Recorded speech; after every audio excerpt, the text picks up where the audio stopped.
எபேசியருக்கு எழுதின நிருபம் 4ஆம் அதிகாரம் 27ஆம் வசனம் பாருங்க. எபேசியர் 4:27. பிசாசுக்கு இடம் கொடாமலும் இருங்கள். சத்தமா எல்லாரும் சொல்லுங்க ஒரு முறை. பிசாசுக்கு என்ன கொடுக்க கூடாதா? கடந்த வாரம் நம்ம சொன்னோம், அந்த பிசாசுக்கு எதிர்த்து நில்லுங்க, அவன் ஓடி போயிடுவான். நம்ம இந்த பிசாசினுடைய 13 அடையாளங்கள், அவனுடைய செயல்கள், அவனுடைய செயல் திட்டங்கள், அவன் நோக்கங்கள், இதெல்லாம் போன வாரம் இன்ட்ரடக்ஷனில் பேசினேன். பிசாசை பற்றி கொஞ்சம் என்ன பைபிள் சொல்லுதுன்னு தெரியணும்னா நீங்கள் போன வாரம் மெசேஜ் கேளுங்க, உங்களுக்கு புரியும். எப்படி அவனுக்கு எதிர்த்து நிற்கிறது அப்படின்னு 4 காரியம் சொன்னேன். ஆனால் இன்றைக்கு நான் பேச போகிறது, இந்த பிசாசுக்கு என்ன கொடுக்கக்கூடாதா? பிசாசுக்கு இடம் கொடுக்காதீங்க. அப்போ அர்த்தம் என்னன்னா, இந்த பிசாசு நம்முடைய வாழ்க்கையில இடம் உண்டாயிருக்குமா என்று அவன் தேடுகிறான். எப்படியாவது நம்ம இடம் கொடுக்க மாட்டோமான்னு அவன் பார்த்துட்டு இருக்கான். ஏதாவது ஒரு வாய்ப்பை நம்ம அவனுக்கு கொடுத்து அவனுக்கு இடத்தை கொடுத்துட்டோம் அப்படின்னா அவன் அங்கிருந்து காலி பண்றது ரொம்ப கஷ்டம். சில பேர் இந்த வாடகைக்கு வீடு விடுவாங்க. அந்த ஆளை சரியா விசாரிக்காம வாடகைக்கு ஆளை விட்டுருவாங்க. அதுக்கப்புறமா இந்த ஆளை காலி பண்ணுறதுக்கு அவங்க படுற பாடு கொஞ்சம் நெஞ்சம் இல்லை. கடைசியில் அவனும் வாடகை கொடுக்கவும் மாட்டான். சில பேர் ஓனர்ட்டே காசு வாங்கிட்டு தான் போகிறாங்க. இவ்வளோ கொடுத்தினா தான் நான் என்ன பண்ணுவேன், இடத்த காலி பண்ணுவேன் என்று போகிறாங்க. ரொம்ப அவதிப்படுறவங்க உண்டு. நீங்கள் பார்த்த இந்த ஆட்கள் எல்லாம் விட ரொம்ப மோசமானவன் யாருன்னா இந்த பிசாசு. அவனுக்கு இடம் கொடுக்காம இருக்கணும். நான் இதற்கு ஒரு உதாரணமாக வேதத்தில் ஒரு அபிஷேகம் பெற்ற ஒரு மனுஷன், கர்த்தரால் தெரிந்து கொள்ளப்பட்ட பைபிளில் ஒரு மனுஷன் எப்படி பிசாசுக்கு இடம் கொடுத்தான் அப்படின்றது இன்னைக்கு விளக்க போகிறேன். அந்த மனிதன் வேறு யாருமே இல்லை, சவுல் என்கிற ராஜா. இவனை குறித்து நீங்கள் 1 சாமுவேல் 10ஆம் அதிகாரம் 11ஆம் வசனத்தை நாம் வாசிக்கும்போது அவனை குறித்து நாம் வேதம் சொல்லுகிறது பாருங்க. அதற்கு முன்னே அவனை அறிந்தவர்கள் எல்லாரும் அவன் தீர்க்கதரிசிகளோடு இருந்து தீர்க்க தரிசனம் சொல்லுகிறதை கண்டபோது கீத்தின் குமாரனுக்கு வந்தது என்ன, சவுலும் தீர்க்கதரிசிகளில் ஒருவனோ என்று அந்த ஜனங்கள் ஒருவரோடு ஒருவர் என்ன செய்தாங்களாம், பேசிட்டாங்க. இந்த மனுஷன் ஒரு காலத்தில் இவன் தீர்க்கதரிசியா இருப்பானோ அப்படின்னு ஜனங்களுக்கு சந்தேகம் வர்ற அளவுக்கு இவன் ஒரு அபிஷேகம் பெற்ற மனுஷன். சவுலுடைய தைல கொம்பிலிருந்து தலையின் மேல் அபிஷேக தைலம் ஊற்றப்பட்டு இஸ்ரவேலுடைய முதலாவது ராஜாவாக அவன் தெரிந்தெடுக்கப்பட்டான். ஆனா இந்த மனிதனை குறித்து பின்னால வாசிக்கிறோம். 1 சாமுவேல் 16ஆம் அதிகாரம் 14ஆம் வசனத்துல 16:14 1 சாமுவேல் 16:14 பார்க்கிறோம். கர்த்தருடைய ஆவி சவுலை விட்டு நீங்கினார், கர்த்தரால் ஏவப்பட்ட ஒரு பொல்லாத ஆவி அவனை என்ன செய்து கொண்டிருந்தது. ஆச்சரியமா இருக்காது உங்களுக்கு? முன்னாள் தீர்க்கதரிசி இப்ப யாரா இருக்காரு? பொல்லாத ஆவி பிடிச்சு அலக்களிக்கப்படுறாரு. ஒரு சின்ன பையன் தாவீது சுரமண்டலம் வாசிக்கிறான். அது வாசிச்சாதான் இவரால் தூங்க முடியுது. கையில ஈட்டி கிடைச்சதுன்னா எதிரில் இருக்கிறவனை கொன்னே போடுவார். அந்த மாதிரி ஒரு ஆக்ரோஷமான ஒரு மனுஷனா மாறிட்டார். விசுவாசிங்க நல்லா கவனிங்க. சில பேருக்கு ஒரு கேள்வி இருக்கு, விசுவாசிக்கு பேய் பிடிக்குமான்னு கேள்வி இருக்குங்க. விசுவாசிக்கு பிசாசு பிடிக்குமான்னு பைபிள் படி பிடிக்கும். எப்போ ஒருத்தனுக்கு பிசாசு பிடிக்கும், எப்போ ஒருத்தனுக்கு அலக்களிப்பு உண்டாகும் அப்படின்னா இடம் கொடுக்கும்போது. இப்போ பிசாசு பிடிக்கிறதுனா நிறைய பேர் நினைக்கிறாங்க தலை விரிச்சு போட்டு ஆடுறதான் பிசாசு பிடிக்கிறதுன்னு. ஆனால் வேதம் சொல்லுது பிசாசு பிடிக்கிறதுன்றதுக்கு ஒரு விளக்கம் என்னன்னா, கர்த்தருடைய ஆவியினாலே நடத்தப்படுகிறவர்கள் தேவனுடைய புத்திரரா இருக்கிறாங்க. அப்போ கர்த்தருடைய ஆவியானவரால் நடத்தப்படாத வாழ்க்கை யாரால் நடத்தப்படும்னா பிசாசினால் நடத்தப்படும். பிசாசினுடைய ஆளுகைக்கு ஒரு மனுஷன் வர முடியும். ஆதாம் ஏவாள் தலை விரிச்சு போட்டு ஆடல, ஆனா அவங்க பிசாசுடைய கண்ட்ரோலுக்குள்ள வந்தாங்க. அவங்க லைஃப் தெரியுமா, அவங்க என்டையர் லைஃப் அண்ட் ஃபியூச்சர் அவனுடைய ஆளுகைக்குள்ளே, அவனுடைய கட்டுப்பாட்டுக்குள்ள வந்தது. ஏன் அப்படின்னு கேட்டா அவங்க இடம் கொடுத்தாங்க. ஒரு தேவனுடைய பிள்ளை பிசாசு யார் என்று அறிந்து அவர்களுக்கு இடம் கொடுக்காம இருக்க வேண்டுமானால் 3 காரியங்களை ரொம்ப எச்சரிப்பா இருக்கணும். பிசாசானவன் நம்முடைய வாழ்க்கையில இடம் பிடிக்கிறதுக்கு வழி என்ன? ஒவ்வொரு வாலிப பிள்ளை இன்னைக்கு பிரசங்கத்தை கேட்கணும், பெரியவங்க கேட்கணும், குடும்ப அங்கத்தினர்கள் கேட்கணும், யாரா இருந்தாலும் கேளுங்க. இது ரொம்ப முக்கியமான செய்தி. பிசாசினுடைய ஆளுகைக்கும் அவனுடைய ஆக்கிரமிப்புக்கும் நம்முடைய லைஃப் எப்படி இடம் கொடுக்க முடியும் என்று கேட்டா, முதலாவது எழுதி கொள்ளுங்க. The devil takes space in our life when we disobey God. தேவனுக்கு நாம் கீழ்ப்படியாத போது நாம் பிசாசுக்கு இடம் கொடுக்கிறோம். எல்லாரும் திரும்ப சொல்லுங்க எப்பனால. தேவனுக்கு நாம் கீழ்ப்படியாத போது யாருக்கு இடம் கொடுக்கிறோம்? பிசாசுக்கு இடம் கொடுக்கிறோம். எபேசியர் 2ஆம் அதிகாரம் முதல் 2 வசனங்களை பாருங்க. எபேசியர் 2ஆம் அதிகாரம் முதல் 2 வசனங்கள். அக்கிரமங்களினாலும் பாவங்களினாலும் மரித்தவர்களாய் இருந்த உங்களை உயிர்ப்பித்தார்.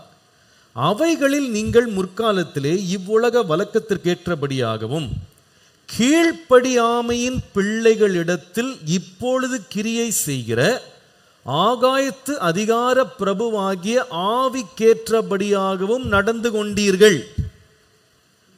கவனிச்சிங்களா அந்த வசனத்தை? யாருக்கு ஏற்றபடி நடந்தீங்கன்னா, இப்பொழுது கிரியை செய்கிற ஆகாயத்து அதிகார பிரபுவின் ஆவிக்கேற்றபடியாக நடந்து கொண்டீர்கள். அந்த ஆவி, அசுத்த ஆவி ஒருவனை நடத்துகிறதற்கு காரணம் என்னன்னு கிளியரா போட்டிருக்கு. அது என்னன்னா, கீழ்ப்படியாமையின் பிள்ளைகளிடத்தில் கிரியை செய்கிற ஆகாயத்து அதிகார பிரபுவின் ஆவி. என்னோட திரும்ப சொல்லுங்க. கீழ்ப்படியாமையின் பிள்ளைகளிடத்தில், சொல்லுங்க சத்தமா, எல்லாரும் சேர்ந்து சொல்லுங்க. கீழ்ப்படியாமையின் பிள்ளைகளிடத்தில் கிரியை செய்கிற ஆவி. அந்த ஆவி பரிசுத்த ஆவி இல்ல, அசுத்த ஆவி. நாம என்றைக்கு கர்த்தருடைய வார்த்தைக்கு நாம கீழ்ப்படிய மறுக்கிறோமோ, நமக்குள்ள ஒரு ஆவி கிரியை செய்ய ஆரம்பிக்குது. ஆகாயத்து பிரபுவாகிய அசுத்த ஆவி நம் வாழ்க்கையில் கிரியை செய்ய நம்ம இடம் கொடுக்கிறோம். சவுலுடைய வாழ்க்கையில இது தெள்ளந்தெளிவாக விளங்குது. அவனுடைய வாழ்க்கையில கர்த்தர் அவன்கிட்ட சுட்டி காட்டின ஒரு தவறு, ஒரு பாவம். எல்லாரும் தயவுசெய்து நேரா உட்காருங்க, நேரா உட்காருங்க. கர்த்தருடைய சமூகத்துல அசுத்த ஆவியினால அலக்களிக்கப்பட்ட ஒரு மனுஷன் இந்த சவுலாக மாறினதுக்கு கர்த்தர் அவனுக்கு சுட்டி காட்டுற ஒரு காரியம் கீழ்ப்படியாமை. கீழ்ப்படியாமை. நீங்கள் இந்த சம்பவங்களை நீங்க பின்னால நீங்க வாசிக்கும் போது, இந்த சவுல் 1 சாமுவேல் 15ஆம் அதிகாரம் 23ஆம் வசனத்துல பார்க்கும்போது, இரண்டகம் பண்ணுதல் பில்லி சூனிய பாவத்திற்கும் முரட்டாட்டம் பண்ணுதல் அவபக்திக்கும் விக்கிரக ஆராதனைக்கும் சரியாக இருக்கிறது. நீர் கர்த்தருடைய வார்த்தையை புறக்கணித்தபடியினாலே அவர் உம்மை ராஜாவாய் இராதபடிக்கு புறக்கணித்து தள்ளினார் என்றான். கர்த்தருடைய வார்த்தையை புறக்கணித்தபடியால் சொல்றாரு. இந்த கீழ்ப்படியாமை அப்படின்றது பில்லி சூனிய பாவமா விக்கிரக ஆராதனைக்கும் சமமா இருக்கு. விசுவாசிகள் நல்லா கவனிங்க. கர்த்தருக்கு கீழ்ப்படிவு தேவனுக்கு ரொம்ப பிரியம். ஆனா என்றைக்கு நம்ம கர்த்தருடைய வசனத்தை கீழ்ப்படுகிறதுக்கு நம்ம சம்மதிக்காம அதுக்கு முரட்டாட்டம் பண்றோமோ, அதுதான் பிசாசு வெயிட் பண்ணிட்டே இருக்கான். உங்களுக்கு தெரியும், 4 நிலங்கள்ல வசனம் விதைக்கப்பட்டது. அது முதலாவது நிலம் என்னது? வழி அருகே விதைக்கப்பட்ட விதை இல்லையா? அந்த வழி அருகே விதைக்கப்பட்டவங்க எப்படி இருந்தாங்கன்னா, வசனத்தை கேட்டாங்க, ஆனா உணர்வு கிடையாது, அது கீழ்ப்படியலை. வேதம் சொல்லுகிறது, பிசாசானவன் உடனே வந்து அந்த வசனத்தை என்ன பண்ணா? எடுத்துட்டு போயிடும். அப்படின்னா அர்த்தம் என்ன? இனி அவங்க வாழ்க்கை வசனத்தினால் நடத்தப்படலை. அப்ப யார் அவங்கள நடத்துவா? பிசாசு தான் அவங்களை நடத்தும். கீழ்ப்படியாததை நம்ம சாதாரணமா நினைக்கிறோம். ஆனா தேவனுடைய வசனம் நம்மகிட்ட வரும்போது நாம் அதை புறக்கணித்து அதை கீழ்ப்படியாம நம்ம அசட்டை பண்ணும்போது பிசாசுக்கு நம்ம இடம் கொடுக்கிறோம். நம்முடைய வாழ்க்கையின் ஒவ்வொரு பகுதிக்கும் ஆண்டவர் நம்மை வழிநடத்த உண்மை உள்ளவர், வல்லவர். நீதிமொழிகள் 3:5-6 ரொம்ப தெரிந்த வசனம். உன் சுய புத்தியின் மேல் சாயாமல் உன் முழு இருதயத்தோடும் கர்த்தரில் நம்பிக்கையாயிருந்து உன் வழிகளிலெல்லாம் அவரை நினைத்துக்கொள், அப்பொழுது அவர் உன் பாதையை செவ்வையாக்குவார். அப்படின்னா இங்கிலீஷ்ல he will guide your steps போடு. கர்த்தர் உன் பாதைகளை நடத்துவார். எல்லா வழியிலேயும் கர்த்தர் நம்மை நடத்த அவருடைய வார்த்தை போதுமானது. ஆனா அவர் நடத்துறதுக்கு நம்ம கீழ்ப்படியல என்று சொன்னா அவனுக்கு இடம் கொடுப்போம்.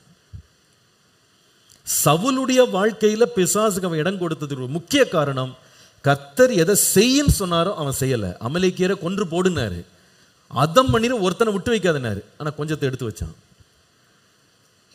செய்யாதன்னு சொன்னாரு, அதை செய்தான்.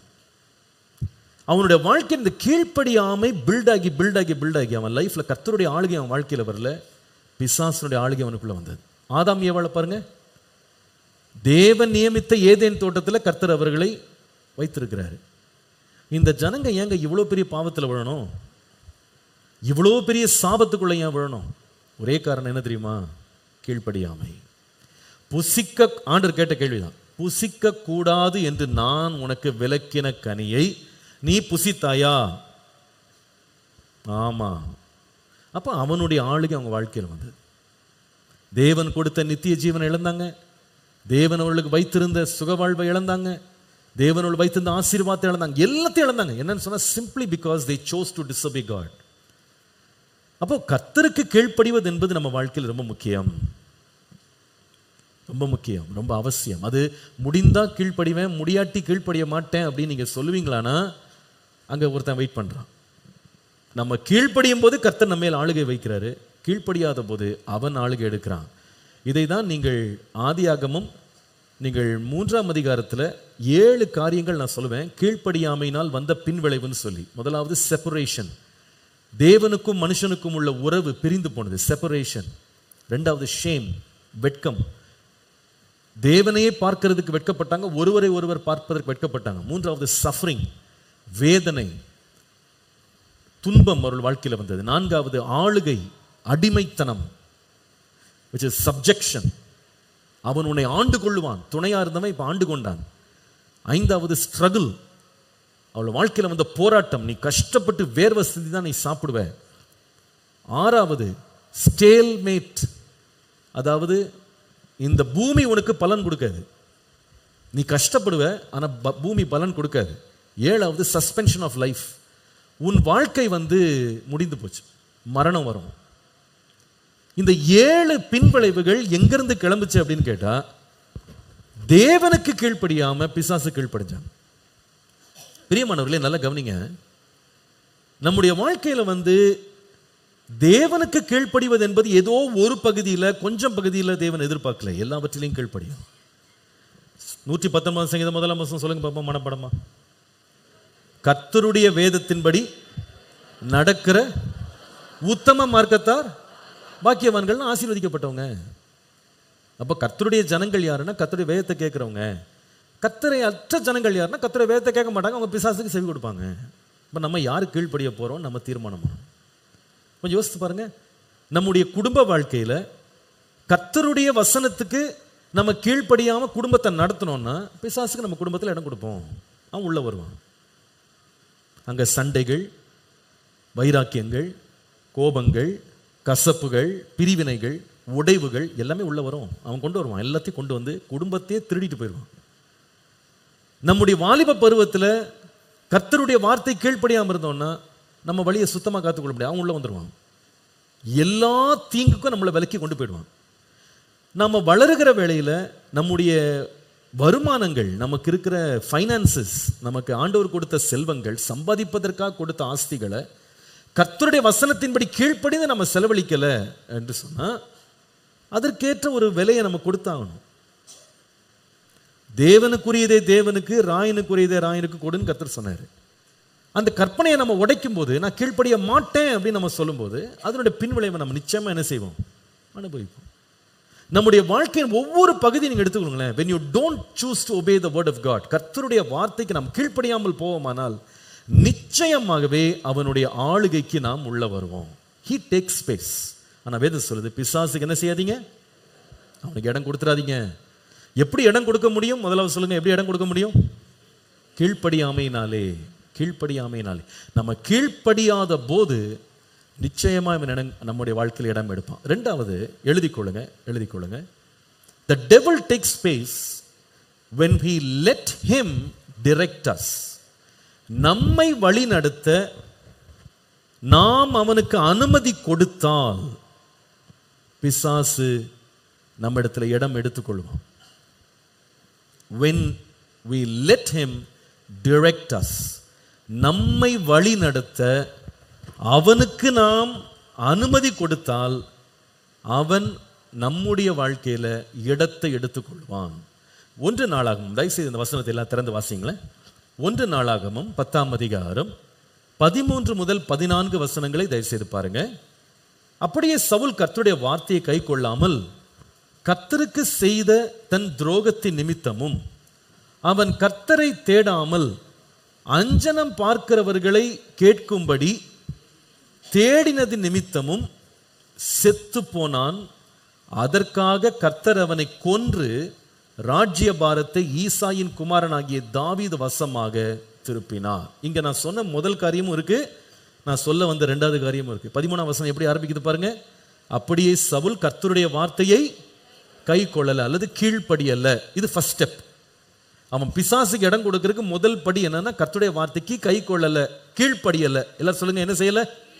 சத்தமா சொல்லணும்.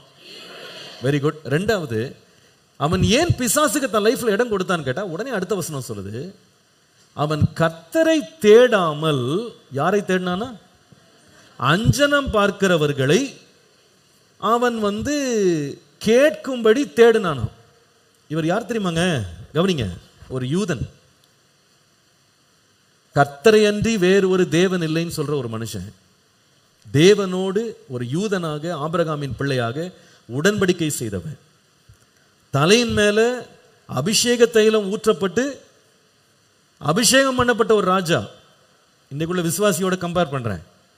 இந்த மனுஷன் இன்னைக்கு யாருன்னு கேட்டா, தேவனே இயேசுவே ஆண்டவர்னு வாயினால் அறிக்கை பண்ணி விசுவாசிச்சவன், ரட்சிக்கப்பட்டவன். ரெண்டாவது, இவன் யாருன்னா கர்த்தரோடு உடன்படிக்கை பண்ண ஒரு விசுவாசி. அப்படின்னா அர்த்தம் என்னன்னா, ஞானஸ்நானத்தின் வழியாக உடன்படிக்கை பண்ண ஒரு மனுஷன். மூன்றாவது, பரிசுத்தாவின் அபிஷேகத்தை பெற்ற ஒரு மனுஷன் சொல்லலாம். இன்றைக்குள்ள ஆவிக்குரிய ஒரு மனுஷனாக நாம் அவருடைய ஆலயமாய் இருக்கிறோம். நமக்குள்ளே ஆவியானவர் வாசமாய் இருக்கிறார். உங்கள் சரீரமானது நீங்கள் தேவனாலே பெற்றும் உங்களில் தங்கியும் இருக்கிற பரிசுத்த ஆவியினுடைய ஆலயமாய் இருக்கிறது என்று அறியீர்களா என்று வாசிக்கும். அப்போ இந்த மாதிரி ரட்சிக்கப்பட்டவன், விசுவாசிச்சவன். ரெண்டாவது, ஞானஸ்நானம் பெற்றவன், உடன்படிக்கை பண்ணவன். மூன்றாவது,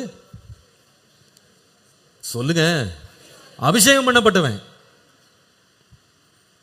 எங்க போய் உட்காந்துருக்கான் தெரியுமாங்க? மந்திரவாதிட்ட போய் உட்காந்துருக்கான். எல்லாரும் கொஞ்சம் ஒரு நிமிஷம் பாருங்க.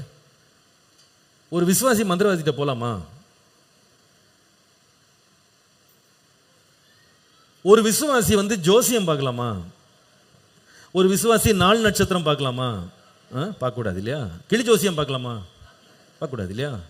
ஒரு விசுவாசி தான் பிள்ளைக்கு கல்யாணம் போது ராவு காலம், யமகண்டம், நல்ல நாள் பார்த்து சொல்லுங்க. இது செவ்வாய்க்கிழமைனா சரிப்படாது, புதன்கிழமைனா நல்லா இருக்கும், அல்லது வெள்ளிக்கிழமை வேணாங்க, சனிக்கிழமை வேணாம், அது ஒரே சனி. அது இப்படி பேசுறவன் யாருன்னு கேட்டா, இவன் எங்க ஆலோசனை பெறான்னு கேட்டா, தேவன்ட்ட ஆலோசனை பெறல. யார்கிட்ட பெறான்னு சொன்னா, பிசாசிட்ட போய் ஆலோசனை பெறான். ஏன்னா அவன் தான் இதெல்லாம் சொல்லி கொடுக்குறான். ஆனா கர்த்தர் நமக்கு என்ன சொல்லி கொடுக்குறாருன்னா, இது கர்த்தர் உண்டு பண்ணின நாள், இதில் மகிழ்ந்து களி கூறுவோம். எல்லா நாளும் கர்த்தர் உண்டு பண்ணின நாள். விசுவாசிக்கிறோம்? ஆமீன் சொல்லுங்க. எல்லா நாளும் யார் உண்டாக்குனா?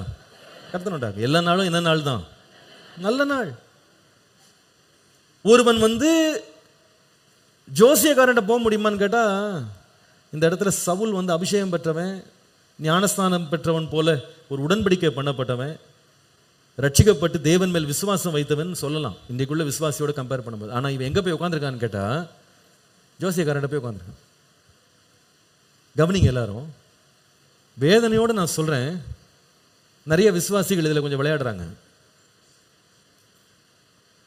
பிசாசுக்கு இடம் கொடுக்காதீங்க அப்படின்னு சொன்னா,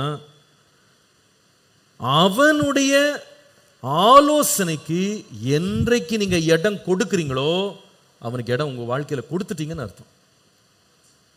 கேலண்டர்ல என்ன நாள், அமாவாசை, இன்னொன்று என்னது, பௌர்ணமி, இதுல அது ஆடும் இது ஆடும், இந்த நேரம் சரியில்லை நீங்க பேச ஆரம்பிச்சீங்கன்னா அவனுக்கு இடம் கொடுத்துட்டீங்கன்னு அர்த்தம். ஏன்னா இது கர்த்தருடைய ஆலோசனையிலிருந்து வரல. நாள் பார்க்கறது, நட்சத்திரம் பார்க்கறது, இது தேவனுடைய சித்தம் கிடையாது. இது இப்படி நம்ம வாழ்க்கையை நடத்தணும்னு ஆண்டவர் சொல்லலை. இதெல்லாம் தேவன் உண்டாக்கினவைகள். அவைகள் நம்மை நடத்தக்கூடாது. கர்த்தரே நம்மை நடத்துவார். உண்மையில் என் கண்ணை வைத்து நான் உனக்கு, நீ நடக்க வேண்டிய வழியிலே உன்னை நான் உனக்கு காட்டுவேன்னு சொன்னார் இல்லையா? இன்னைக்கான விசுவாசிகள் கூட சில வெளியில இதுல கொஞ்சம் தாறுமாறா போறாங்க. ஒரு முறை ஒருத்தர் எங்கிட்ட ஜெபம் பண்ண வந்தார். அவர் சொல்றாரு என்கிட்ட, பாஸ்டர் பீச்சுக்கு போனேன், அங்கே கிளி ஜோசியம் வச்சுருந்தாங்க. அவன் கேட்டான், பாஸ்டர் பாருங்க, சும்மா நீங்கள் பாருங்கன்னு கேட்டான். அது எடுத்து பார்த்தா 10 நாள் செத்து போவேன்னு சொல்லிச்சு. அது நான் செத்துருவேனா இல்லையான்னு பயமாக இருக்குது பாஸ்டர், எனக்கு ஜோம் பண்ணி விடுங்க. நான் சொன்னேன், நீ போனாலும் போயிடுவேன், நீ ஏற்கனவே போயிட்டே, நீ ஆவிக்குரிய வாழ்க்கையில் செத்து போயிட்ட, இனி உயிரோடு உனக்கு என்ன பிரயோஜனம்? என்ன பிரயோஜனம் உனக்கு? ஒரு விசுவாசி போய் கிளி ஜோசியம் பார்க்குறான் அப்படின்னா அவன் யாருக்கு இடம் கொடுத்துருக்காங்க? ஆமாம், கர்த்தருடைய ஆவியினால் நடத்தப்படுகிறவர்கள் அவங்க தேவனுடைய புத்திரராக இருக்கிறாங்க. இன்றைக்கு நிறைய பேர் மந்திரவாதிட்ட போகிறாங்கங்க. வேதனையோடு சொல்கிறேன் நான், விசுவாசிகள் துணிகரமாக போய் மந்திரவாதிட்ட போகிறாங்க. பக்கத்து வீட்டுக்காரன் பிரச்சனை பண்ணுறான், மந்திரம் பண்ணுங்க போகிறவங்க இருக்காங்கங்க. எச்சரிப்பாக சொல்கிறேன் நான், சபைக்கு எச்சரிப்பாக சொல்கிறேன். இன்றைக்கு இங்கே ஒரு விசுவாசி வேஷம் என்ன, இங்கே பாஸ்டர் ஏசிய பிலீவர்னு வெக்கங்கட்டு போய் எங்கே போய் உட்காந்துருக்காங்கன்னா தர்காவில் போய் உட்காந்துருக்கவங்க இருக்காங்க, எனக்கு தெரியுமா? ஏன்னா பக்கத்து வீட்டுக்காரங்க சொன்னாங்களாம், அங்கே போய் நீங்கள் ஒரு வார்த்தை சொல்லிட்டு வாங்க. அவங்க என்ன கொடுப்பாங்கன்னா கொஞ்சம் லைட்டாக ஒரு லேகியம் கொடுப்பாங்க, அதை கொடுப்பாங்க, இதை கொடுப்பாங்கன்னு இவன் கிளம்பி போயிரு. இன்றைக்கு அநேகர் சில கள்ளத்திற்கு தரிசனத்தில் உட்காந்து இல்லாத பேய் பிசாசோட ஆடிட்டு இருக்காங்க. இப்போ இன்னைக்கு தேவனுடைய ஊழியன் என்ற வேஷம் தரிச்சுக்கிட்டு சில ஊழியர்கள் சுத்திட்டு இருக்காங்க. அவங்க பிசாசின் ஊழியர்கள். அவங்ககிட்ட போனா, பாஸ்டர் பிரதர் எனக்கு ஒரு பிரச்சனை இருக்கு, நான் ஜோம் பண்ணுங்க யாரோ சொல்லியிருப்பாங்க. இந்த அங்கே வாங்க இங்கே வாங்க, இப்போ நிறைய அலையிற கூட்டம் ஒன்று இருக்குது, அதை கூட்டு போகிற ஏஜென்ட்டுக்கு சில சுற்றுது, சர்ச்சிலே சுற்றுது சில ஏஜென்ட். இங்கே வாங்க அங்கே வாங்க, தாம்பரத்துக்கு வாங்க, ராயப்பேட்டாக்கு வாங்க, ராயபுரத்துக்கு வாங்க. அங்கே ஒரு தெரிஞ்ச பாஸ்டர் ஒருத்தர் இருக்கிறார். அவர் என்ன பண்ணுவார், உனக்கு எதாவது பிரச்சனையா ஃபோட்டோ எடுத்துட்டு வா. ஃபோட்டோ எதுக்கா? அவர் ஃபோட்டோ வச்சு ஜோம் பண்ணுவாராம்.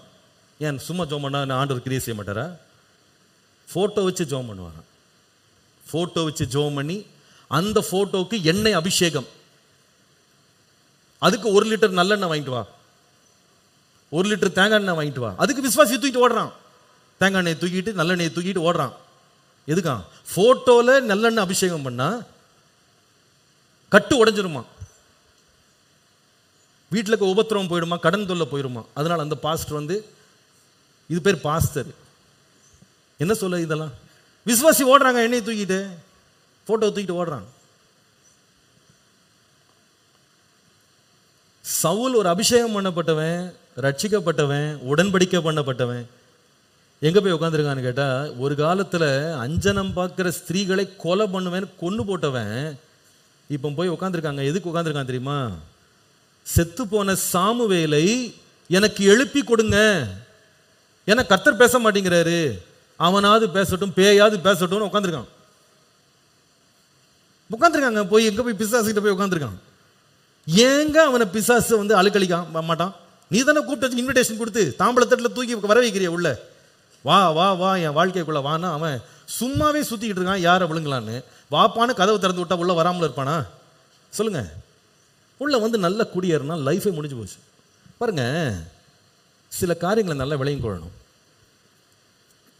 இன்னும் ஒரு உபதேசம் ஒன்று சுத்திட்டு இருக்கு தெரியுமாங்க? அது ஒரு உபதேசம் ஒன்று சுத்துது. என்ன தெரியுமா? செத்து போனவங்க நமக்காக ஜெபம் பண்ணுவாங்க. இது எத்தனை பேர் கேட்டிருக்கீங்கன்னு தெரியல. ஏன்னா நிறைய பேர் பல பல இடங்கள்லேருந்து வரீங்க, நிறைய இடங்களை அலைப்பட்டு அடித்து காயப்பட்டு மூளை குழம்பி உட்காந்துருக்கீங்க. அதனால் உங்களுக்குலாம் சிலதான் தெளிவாக்க வேண்டியிருக்கு. அதனால செத்து போனவங்க நமக்கா ஜெபம் பண்ணுவாங்கன்ற உபதேசம் ஒன்று நிறைய பேர் நம்புறாங்க. அதனால என்ன பண்றாங்கன்னா, செத்து போனவங்க கல்ற பக்கத்தில் போய் ஜெபம் பண்றது, அதுக்கப்புறமா செத்து போனவங்க கல்றையில் போய் பால் ஊத்துறது, இந்த 14ஆம் நாள் 16வது நாள் வச்சு அதில் பால் ஊற்றி அதில் வந்து ஜெபம் பண்ணி அதுக்கு பூஜை பண்ணி அதெல்லாம் செஞ்சு அவங்க நமக்காக ஜெபம் பண்ணுவாங்க அப்படின்னு. இன்னும் சில விசுவாசிகள் இதெல்லாம் சில விசுவாசிகள் அவங்க நம்பின சில புது வேதம் ஒன்று தனியாக வச்சுருக்காங்க. பைபிள் இல்லாத ஒரு புது பைபிள் வச்சுருக்காங்க. அந்த பைபிளில் என்ன எழுதியிருக்குன்னா, அவங்க பைபிளில் என்ன எழுதியிருக்குன்னா, இந்த செத்து போனவங்க நம்மகிட்ட பேசுவாங்க. எப்படி செத்து போனவங்க பேசுவாங்க. இன்னொன்று, இறந்து போனவங்க நம்மளை பார்த்துக்கிட்டே இருக்கிறாங்க. நீங்கள் சிரிக்கிறதெல்லாம் பார்த்தா, பாஸ்டர் நான் கூட நம்புகிறேன் பாஸ்டர் இது மாதிரி எல்லாம் உடைக்கணும்னு தான் வந்திருக்கேன். நீ இறந்து போனவங்க நம்மளை பார்த்துக்கிட்டே இருக்காங்க. இறந்து போனவங்க நம்மகிட்ட தரிசனத்தில் வருவாங்க, நம்மளை வழி நடத்துவாங்க, நம்மளுக்கு ஆலோசனை கொடுப்பாங்க, புத்திமதி சொல்லுவாங்க. அதனால வீட்டில் இறந்து போனவங்க ஃபோட்டோ வச்சுக்கிட்டு அதுக்கு பூஜை பண்ணிக்கிட்டு அவங்க இங்கே தான் இருக்கிறாங்க. இது யார்? நான் பெரிய ஊழியக்காரங்களே சொல்கிறாங்க. இப்போ நம்மத்திலே அவங்க இருக்கிறாங்க, நம்மளெல்லாம் பார்த்துக்கிட்டு இருக்கிறாங்க. வேதத்தில் இதை பற்றி என்ன எழுதியிருக்கு? இந்த சாமுவேல் தீர்க்கதரிசி பெரிய தீர்க்கதரிசி தான், ஆனால் இறந்து போயிட்டாரு.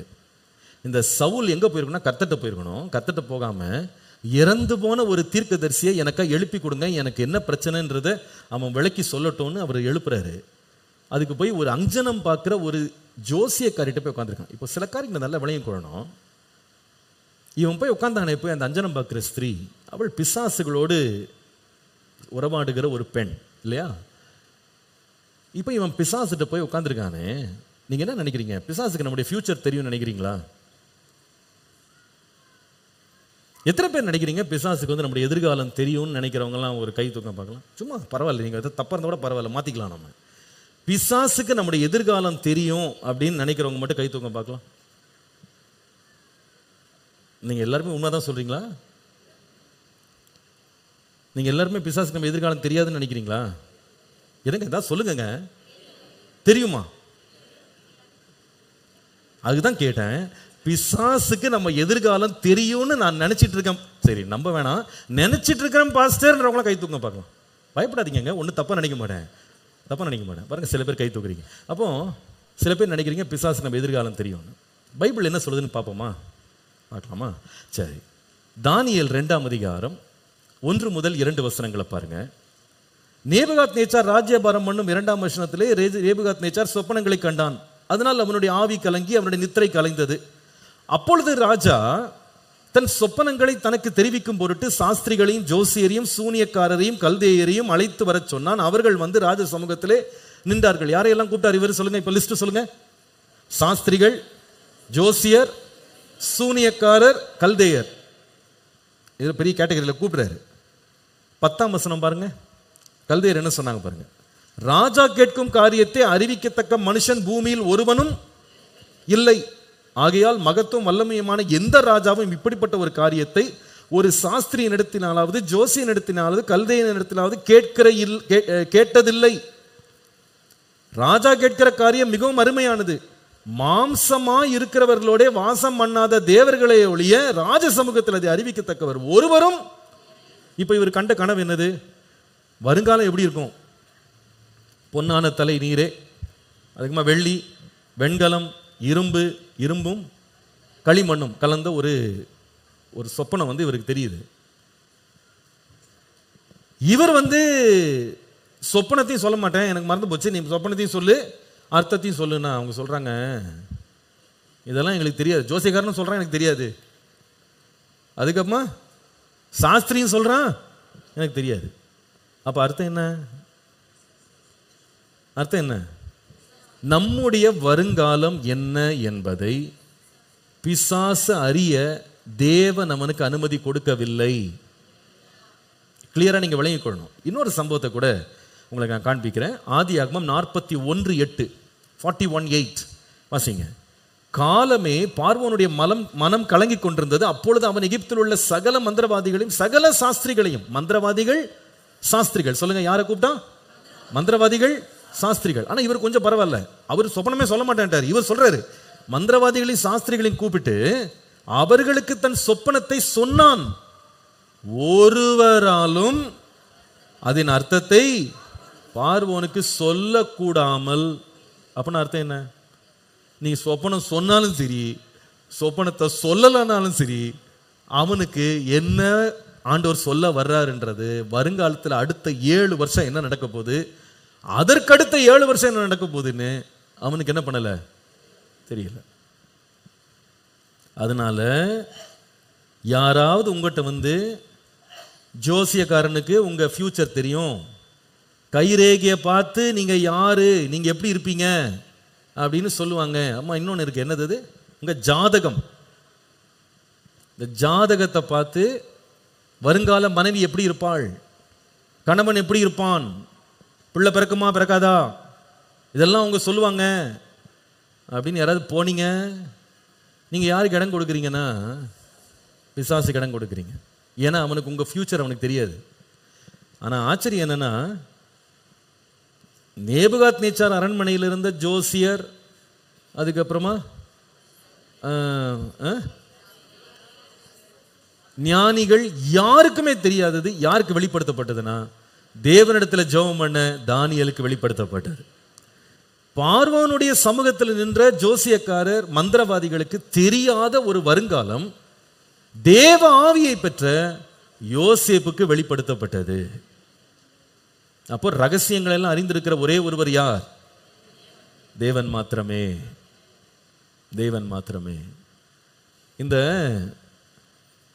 அஞ்சனம் பார்க்கிற ஸ்திரீட்ட வந்து சவுல் உட்கார்ந்த சம்பவம் நிறைய பேருக்கு ஒரு குழப்பத்தை உண்டாக்கிறது. உண்மையாவே சாமுவேல் எழும்பி வந்தாரா? நிறைய பேர் நினைக்கிறாங்க சாமுவேல் தான் எழும்பி வந்தாருன்னு.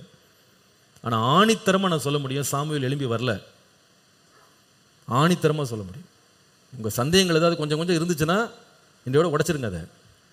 ஏன்னா நிறைய பேர் நினைக்கிறாங்க மரித்த பரிசுத்தவான்கள் எழும்பி வருவாங்க, நம்மகிட்ட வந்து பேசுவாங்க, அவங்ககிட்டலாம் ஜெபம் பண்ணால் நமக்கு தெளிவு கிடைக்கும், விளக்கம் கிடைக்கும் அப்படின்னு நினைக்கிறவங்க இருக்காங்க. செய்யாதீங்க. இங்கே உங்களுக்கு சில விளக்கங்களை நான் கொடுக்க விரும்புகிறேன்.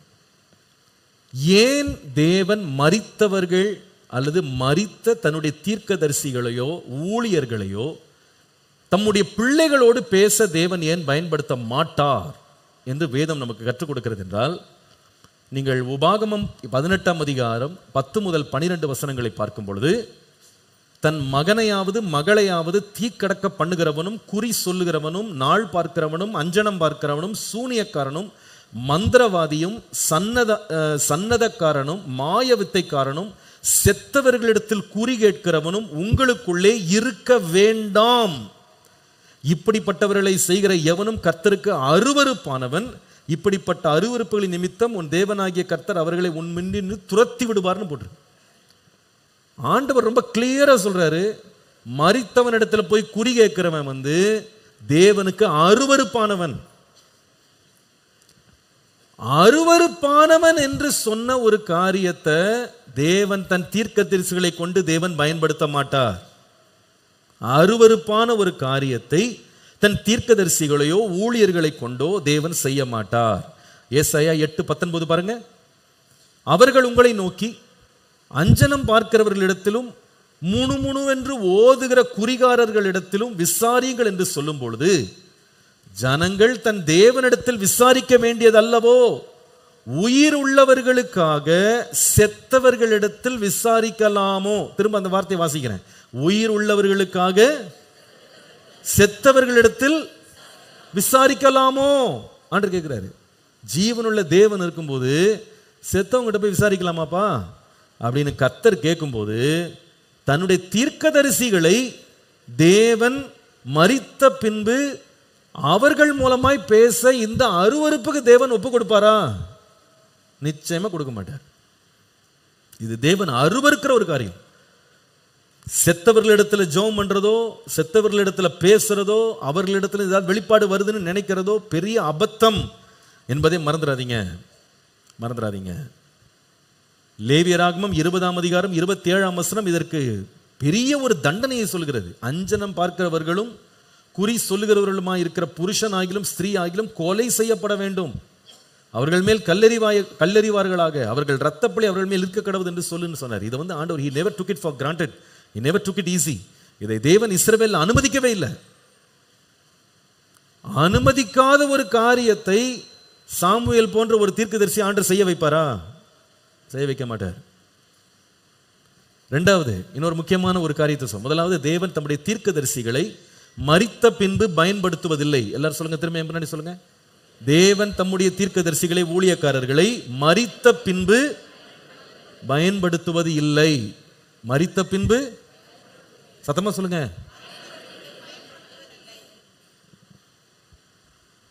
எவ்வளவு பெரிய பாஸ்டரா இருந்தாலும், எவ்வளவு பெரிய தீர்க்கதரிசியா இருந்தாலும், இறந்துட்டாங்கன்னா அவங்க லைஃப் முடிஞ்சிருச்சு, அவ்வளவுதான். அதுக்கப்புறம் அவங்கள கொண்டு ஊழியெல்லாம் கிடையாது. அப்படி பயன்படுத்த வேண்டிய அவசியமே தேவனுக்கு இல்லை. அதனால மரித்தவர்கள் நமக்கு ஊழியம் செய்வாங்க, நமக்காக ஜெபம் பண்ணுவாங்க, நம்மளை பார்த்துக்கிட்டு இருக்காங்க, நம்மளை விசாரிப்பாங்க, நம்மளை ஆறுதல் சொல்லுவாங்க. இதெல்லாம் பொய். இந்த வஞ்சனையில் போய் விழுந்துடாதீங்க, அவனுக்கு இடம் கொடுக்காதீங்க. ரெண்டாவது எழுதுங்க, God does not use dead people. மரித்தவர்களை தேவன் ஒருபோதும் பயன்படுத்துவது இல்லை. மரித்தவர்களை தேவன் பயன்படுத்துவதில்லை. லூக்கா 16 அதிகாரம் 26 29 ஒரு நல்ல சம்பவம் நமக்கு எல்லாருக்கும் தெரியும். ஐஸ்வர்யவான் லாசரு. எத்தனை பேர் இந்த சம்பவம் தெரியும்? ஒரு ஆமீன் சொல்லுங்க. Very good. இப்போ லாசரு மரித்து போனான், ஐஸ்வர்யவானும் மரித்து போனான். லாசரு ஆபிரகாமினுடைய மடியிலே ஆறுதல் பெற்று கொண்டிருக்கிறான். ஆனால் இது ஐஸ்வர்யவானோ, இவர்கள் 2 பேருக்கு நடுவில் ஒரு பெரிய பிளவுல அடுத்த பக்கம் ஒரு சொட்டு தண்ணீர் கூட கிடைக்காம வேதனைப்படுறான். இந்த சம்பவம் நடக்குது இல்லையா? அப்போ உடனே இந்த லாசரு ஒரு கேள்வி, இந்த ஒரு ஒரு ஒரு ஒரு ஒரு ரெக்கமெண்டேஷன் அல்லது ஒரு ஒரு ரிக்வெஸ்ட் இந்த ஆபிரகாம்கிட்ட கேட்குறாரு. ஒரு சொட்டு தண்ணி தான் எனக்கு கொடுக்க மாட்டேங்கிறீங்க, லாசரு அனுப்பி. என் கீழே 5 சகோதரர்கள் இருக்காங்க, அவங்களும் இந்த வேதனை உள்ள இடத்துக்கு வராதபடிக்கு லாசரு என்ன பண்ணுங்க, நீங்க அனுப்பி வைங்க. அனுப்பி வச்சா அவனுடைய வார்த்தையை கேட்டு மரித்தோர்ல ஒருத்தன் வந்தான்னு சொன்னா அவன் நம்புவான்னாரு. அதுக்கு ஆபிரகாம் என்ன வார்த்தை சொன்னாரு? அங்கே மோசேயும் தீர்க்கதரிசிகள் இருக்கிறாங்க, அவங்க சொல்றதை அவன் கேட்டு இங்க வராம இருந்தா தப்பிச்சுக்கிட்டோம். மற்றபடி இங்கிருந்து நாங்க லாசரு என்ன பண்ண முடியாது, அனுப்ப முடியாது. அடுத்து என்னன்னா, இவன் டைம் முடிஞ்சு போச்சு. Is time is over. யாராவது உங்கள்கிட்ட என் பெரிய ஊழியக்காரன் சொல்லிக்கிற, தங்களை பெரிய தீர்க்கதரிசின்னு சொல்லிக்கிற ஏமாற்றுக்காரர்கள் மரிச்சு போன இந்த பாஸ்டர் என் தரிசனத்தில் வந்தாரு, என்கிட்ட இப்படி பேசினாரு, அப்படி பேசினாரு, அந்த பாஸ்டர் உங்க சர்ச்சுக்கு இப்படி சொல்ல சொன்னாரு, உங்க லைஃப்ல உங்க அப்பா இப்படி சொல்றாரு, இப்படி தரிசனத்தில் தெரிறாருன்னு ஏதாவது பேசினா அது நிச்சயமாகவே தேவ ஊழியக்காரன் அல்லது ஒரு பிசாசுன்னு நல்லா விளங்கிக்கொள்ளுங்க. மரித்து போனவர்களை தேவன் பயன்படுத்துகிறது இல்லை. It doesn't have to. அவர் பயன்படுத்துகிறது இல்லை. ஏங்க தேவன் மரித்தவர்களை பயன்படுத்துறது இல்லை? எப்பயே யோசிச்சிருக்கீங்களா? ஏன் மரிச்சு போனவங்களை கர்த்தர் பயன்படுத்துறது இல்லை? சில வார்த்தைகளை சொல்றேன், எழுதி கொள்ளுங்க. பிரசங்கி 9 அதிகாரம் 5 முதல் 6. பிரசங்கி 9 5 முதல் 6. உயிரோடு இருக்கிறவர்கள் தாங்கள் மரிப்பதை அறிவார்களே, மரித்தவர்கள் ஒன்றும் அறியார்கள். திரும்ப சொல்லுங்க, மரித்தவர்கள் ஒன்றும் அறியார்கள். இனி அவர்களுக்கு ஒரு பலனும் இல்லை. அவர்கள் பேர் முதலாய் மறக்கப்பட்டிருக்கிறது. அவர்கள் சிநேகமும் அவர்கள் பகையும் அவர்கள் பொறாமையும் எல்லாம் ஒளிந்து போயிற்று.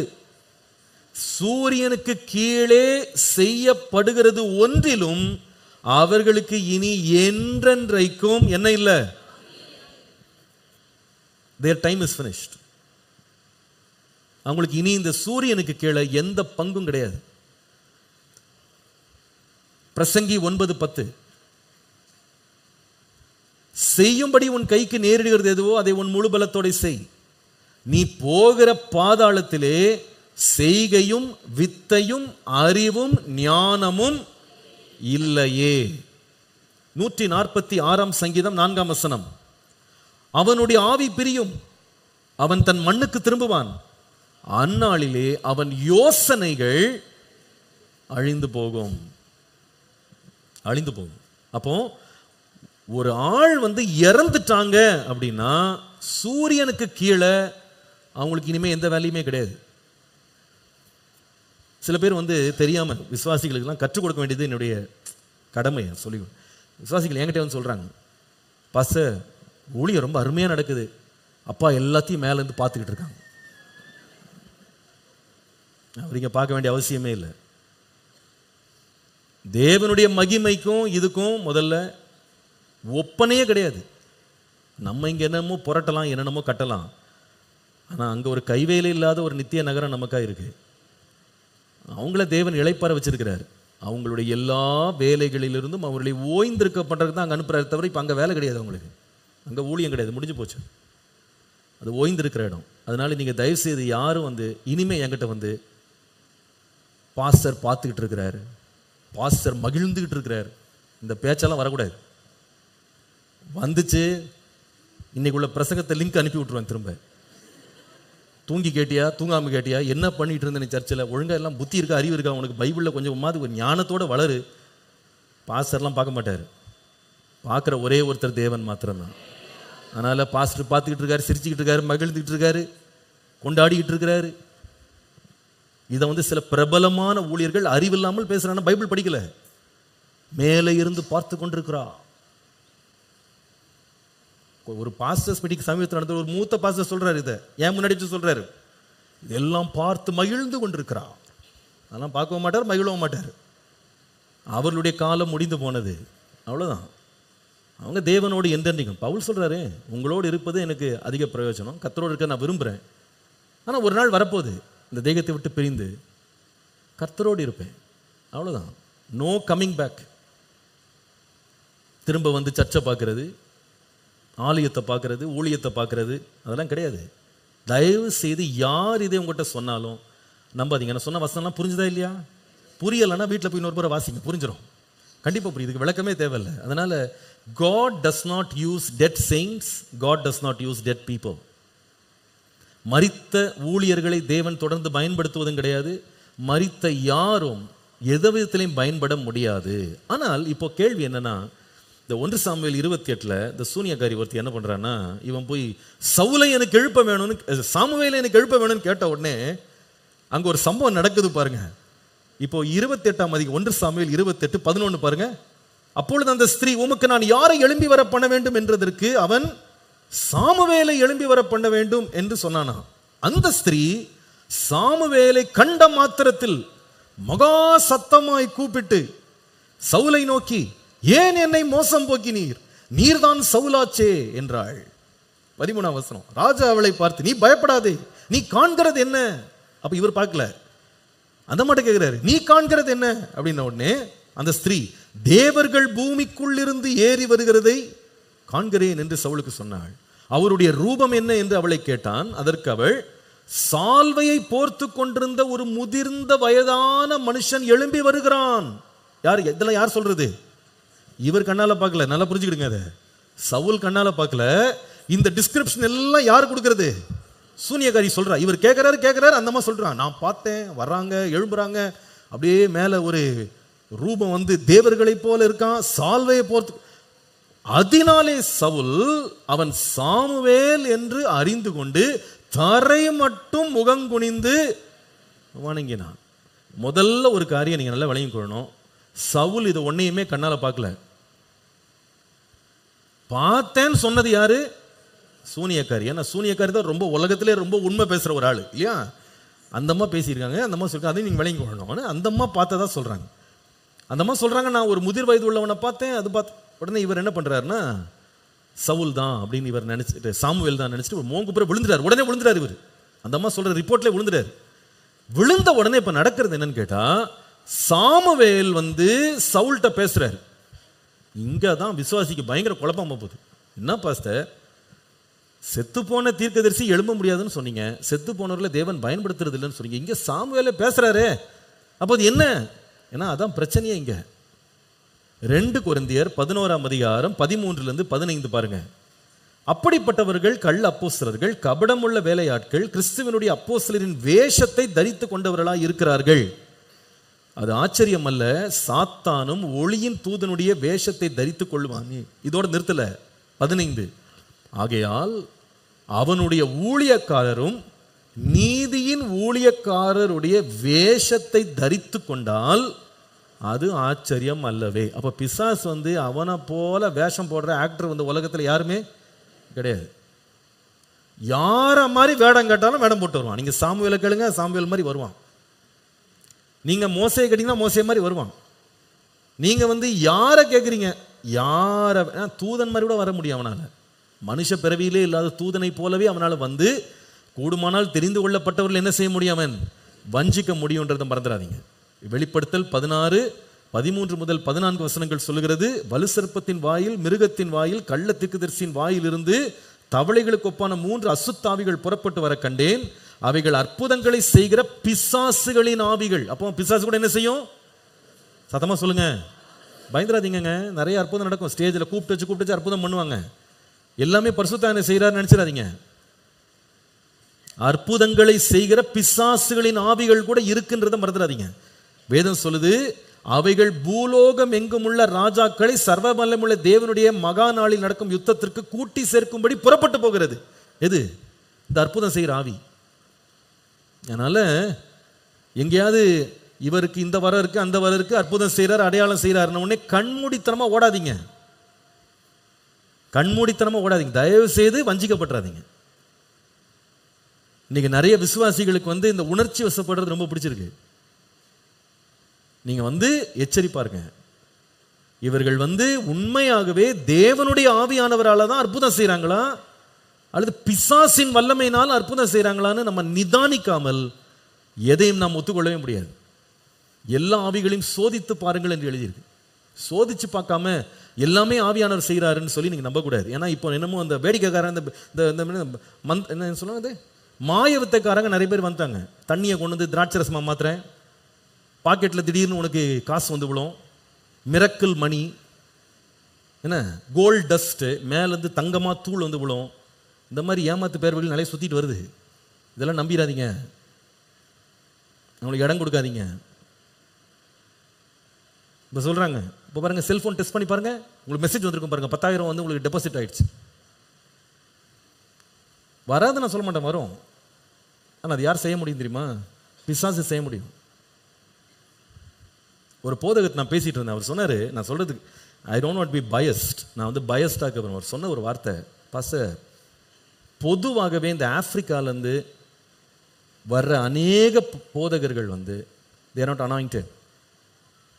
அவங்க நிறைய பேர் மந்திரவாதிகளோடு நெருங்கிய தொடர்பு உள்ளவங்களா இருக்கிறாங்கன்னு சொன்னார்.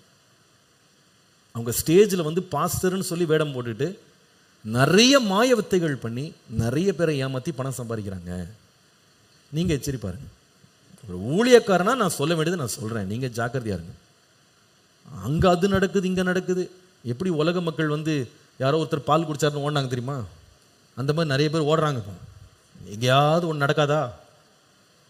அங்கே அசைஞ்சது, இது அசைஞ்சது, அது நடந்துச்சு, ஒரே தலை தெறிக்க ஓடுறாங்க. ஏமாந்து போயிடாதீங்க, ஏமாந்துப்பான். பெரிய அடையாளங்கள் அவன் செய்ய முடியும். இங்கே பார்த்தா சவுல் இந்த அஞ்சனம் பார்க்குற ஸ்ட்ரீட்டை உட்காந்தா சாமுவேலை நிற்கிற மாதிரி ஒரு தோரணை அங்கே உண்டாகுது. ஆனால் இது சாமுவேல் இல்லை என்று நிச்சயமாக சொல்ல முடியும். ஏன் சொல்ல முடியும்? நான் உங்களுக்கு சில காரியங்களை சொல்கிறேன். ஏனென்றால் இந்த சாமுவேல் போல ஒரு தோற்றம் உள்ளவன் வந்ததாக இந்த அஞ்சனம் பார்க்குற ஸ்திரீ எழுப்புகிறதாக நம்ம பார்க்குறோம். அவளோடு இவன் பேசுகிறான். சில காரியங்களை அந்த சாமுவேல் சொல்லுகிறான்.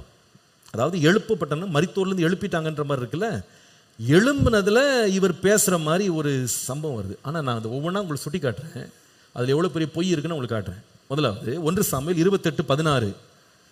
இந்த சாமுவேல் யார்? இப்போ செத்ததுலேருந்து உயிரோடு வந்தார் பாருங்க. இப்போ அந்த எழுப்பப்பட்டது அஞ்சனம் பார்க்குற ஸ்திரீ அம்மா எழுப்பி விட்டாங்க பாருங்க. இந்த சாமுவேல் சொன்ன வார்த்தையை கேளுங்க. 1 சாமுவேல் 28:16. சாமுவேல் சொல்றாரு, கர்த்தர் உன்னை விட்டு விலகி உனக்கு சத்துருவாய் இருக்கும் போது நீ என்னிடத்தில் கேட்பானேன். நல்லா தான் இருக்கு கேட்குறது. தனியாக எடுத்து வாசி பார்த்தீங்கன்னா, திருப்பி வாசிங்க தயவுசெய்து, இன்னொன்று சேர்ந்து வாசிங்களேன். கர்த்தர் உன்னை விட்டு விலகி உனக்கு சத்ருவாய் இருக்கும் போது நீ என்னிடத்தில்.